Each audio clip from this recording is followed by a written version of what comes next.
Welcome to Dana White's Contender Series full card quick breakdown for week number 7. I'm not trying to make a 30-minute video breakdown for the full card. I'm going to go quickly through each fight, tell you some things to notice, some betting leans. I have some odds pulled up courtesy of Fight Odds. I'm going to go through each one. I'm going to tell you guys what's most likely to happen and some things that I've noticed for each bout. Getting started here with Kathryn. Not going to try her last name there, but against Maria Silva in the strawweight division. Both good strikers, both good kickboxers. I'd give the experience edge to Maria Silva. She hasn't fought in about almost 2 years at this point. Fighting okay competition. She does have a win over an opponent, 6-0, as you can see there. Couldn't find that footage, unfortunately, so I can't tell if she either rocked her opponent and got that guillotine. Because she is primarily a striker, right? That's something to note. But you do see through her Instagram and stuff like that she is participating in BJJ. If you're an MMA fighter, I hope you are, obviously. But Kathryn just recently got into a war and won that by rear naked choke. That was an absolute, fucking crazy fight. It was actually, I would consider her losing that 2 rounds to 1. It was obviously winning that 3rd round until she got the submission. But those first 2 rounds, she was getting pieced up. It seemed like she got uncomfortable on the feet against Vale, whatever her name was. Vale. She was getting pieced up on the feet, and she would immediately just reach into her hands and clinch like a baby, reaching for her mother's arms. So it was very weird to watch. She can't let her hands go. She's decent. I definitely give the advantage to Maria Silva here. As for the outcome, I think Maria Silva probably doesn't finish Kathryn. She's gritty. Thing is, she just got into a war about 3 months ago, so I don't know if that's too much to take into account. But I'll take Maria Silva as a pick. In terms of betting, Maria Silva's at a -185. Makes sense. Kathryn's game, not that big of an underdog. I would say the safe pick is definitely Maria Silva. I don't think Kathryn has a grappling to take her down. I'll give Kathryn the advantage in the grappling, but with Maria Silva being away so long and still being young at 25, with the kickboxing experience advantage over Kathryn, I'll take Maria Silva any day. As for a prop, you got plus 185, plus 145 under 2.5 rounds. You get plus money going under, right? So they're assuming that this goes to the decision, but how does Maria Silva look after the year layoff? Is she that much higher on a level than Kathryn, right? Kathryn's good, but I don't see her as anything too special. So I say the safe pick is definitely by decision because Kathryn is scrappy. But the pick obviously is Maria Silva, but beware. I wouldn't say bet on this fight, if I'm being honest. It's sketchy. But the pick is definitely Maria Silva. Moving up the card, we got Chris Duncan versus Slava Borashchev. I did a breakdown on this. The quick pick here is Chris Duncan by TKO, I would say maybe in the 2nd round. The issue that I have with Borashchev is he's a good kickboxer. Both are good kickboxers. Slava Borashchev, K1 world champion, but Chris Duncan also has K1 experience. It's Slava Borashchev doesn't have power that Chris Duncan has, and Chris Duncan is putting everyone out, man. He's facing better competition. Slava Borashchev is finishing, 50-50 fighters slower than other fighters, right? Other fighters I saw a fighter who was 3 and 4 finish someone by TKO faster than Slava Borashchev did, right? MMA and kickboxing are completely different things. Duncan has way more MMA experience. Not that it's going to be into account here. I don't think Chris Duncan is going to go for takedowns or anything, but I like the power of Chris Duncan. I don't like the way that Slava Borashchev is okay with being at range and feinting. Chris Duncan's not going to let that happen. And Slava Borashchev got clipped really bad in that Lewis fight. If you watch that Lewis fight only on Fight Pass, but he gets clipped really bad because he was so content in being in the pocket. And Chris Duncan 10 times has more power than that one dude he fought. So I'll take Chris Duncan as not an easy bet, but it's an easy lean for me to be comfortable with Chris Duncan over Slava Borashchev here. I'll take him by TKO in the 2nd round, but I would not be surprised at all if Slava catches Chris Duncan. I just don't think it'll happen. But yeah, the odds right now, they have Chris Duncan, obviously the favorite, closing in a little bit closer. Slava Borashchev still an underdog there. I would take it inside the distance. It's an easy bet. This fight does not go to decision. -145. That's a pretty good bet. I would say take that. But yeah, I think fight goes to decision. only plus 105. I don't know if they're thinking they both scrap it out to a decision, but yeah, easy Chris Duncan here. I'll take Chris Duncan for sure. Moving up the damn card. We got Jake Hadley versus Mitch Raposo. This puts a smile on my face. Jake Hadley's an absolute fucking savage. Mitch Raposo was also a dog, former tough fighter, lost his Luchilinian. Someone who's like fucking 5'10" or some shit for a bantamweight is ridiculous for Mitch Raposo to go against. But one thing that I like about Mitch Raposo, he's good on the outside. He'll blitz forward, throw volume in the pocket. I just think his style is very taxing, and then Jake Hadley's always pressure heavy, countering very well, can mix in his grappling very well. I prefer the grappling of Jake Hadley. I prefer maybe the offensive wrestling from Mitch Raposo. He has a decent wrestling pedigree.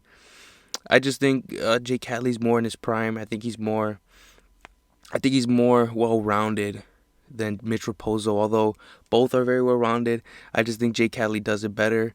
I like his pressure. I like his counters against Mitch Raposo's outside footwork. So I'll take Jake Hadley. Would not be surprised if this goes to decision. The odds makers have, obviously, Jake Hadley's a massive favorite here. But in terms of under 2.5 rounds is at a plus, so people think it's going to a decision. Very high possibility that Jake Hadley sinks in a rear naked choke in this second round. Mitch Raposo likes to give his back, but this is Mitch Raposo's first pro fight at flyweight. He fought in his amateur career flyweight and then moved up to bantamweight for his pro career. I think Jake Hadley very, very live for submission here, but the safe bet is just straight pick Jake Hadley. This could go to a decision. This can be scrappy. Might be a split decision. But yeah, the odds are too crazy. I'll just say straight pick Jake Hadley, or fight goes to does not go to decision. But I don't know how comfortable. If you're not comfortable with that going decision, then just have the fight go to decision. But Jake Hadley straight pick all day. Moving up, Lorenzo Hood versus Martin Buday. Weird heavyweight bout. Entry level heavyweights here. I am, in my opinion here, Lorenzo Hood fighting the same can twice. I think he was like 1-12, and then fought him again and brought him down to a 1-14. Jake Zog's the guy he fought twice. It's questionable when you have someone like Lorenzo Hood, who you can say has all the confidence in the world and has all the skills, but when he's taking fights against opponents like this, it tells you about their mindset, right? I'm sure you can find opponents that are not 1-10, but yeah, I mean, Lorenzo Hood, powerful in that first round, does gas a lot, is susceptible to a lot of takedowns, prefers submission over position, right? He'll give up Komoro to take and then end up on bottom. Martin Buday, not the best heavyweight. He's going to be 6'5", it says 6'3", but he is 6'5". He worries me when Martin Buday, when he has people attack him, because he leans his chin back in the air, keeps kind of a low guard, leaves his chin in the air, but I prefer Martin Buday's endurance. Right, Lorenzo Hood always clinches, right? So I think they're gonna end up clinching a little bit in that first round, filling each other out. But I think Martin Buday will end up getting the finish in the second round. Lorenzo Hood is live for a first round KO, but he's been taking massive layoffs. He has boxed. I think Lorenzo Hood's got a 4-2 boxing record, but I prefer the overall game from Martin Buday, and I prefer the endurance as well. And I think he'll get Lorenzo Hood out in that second round. As for the odds, I'm pretty sure Lorenzo Hood is a massive underdog, plus 310. Fight does not go to decision is an easy bet, but it's fucking minus 600. Fight goes to decision. I think that's practically impossible. If it does that, I'm just not going to watch Contender Series anymore. I think Buday gets it done in the second round. Not many prop bets out here, at least here on Fight Odds. Goes over 1.5 rounds. I would not doubt goes over 1.5 rounds. That's a plus 155 bet. If you're feeling confident, that's a good bet. But Martin Buday is a straight pick finish for Martin Buday. I think he gets it done in the second round. If you think that later half of the second round, that plus 155 is not a bad bet, but you just never know when you got a fucking heavyweight crushing cans. You don't know where he's gauged at. Did fight Curtis Blades, but does not matter. Junior Cortez versus Christian Rodriguez in the main event. This one, second hardest fight to call on this card. Junior Cortez, the brother of Tracy Cortez. Both well-rounded. It's just like both guys. Christian Rodriguez has been to a decision in his amateur record, but he hasn't gone to a decision in his pro career. I saw that he was gassing in his last fight at CFFC. He was gassing a little bit, but the thing is I like about Christian Rodriguez is he was gassing, but he was still composed. He still had tight combinations. I like the body work that he gives. Junior Cortez gasses massively. He's got a very pressure-heavy game, and he always goes for takedowns, always active.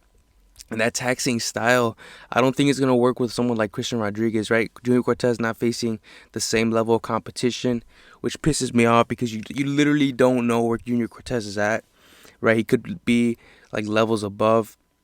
His last win on Combate was very impressive. Axel Osuna, I believe is his name. Yeah, he's a very good jiu-jitsu practitioner.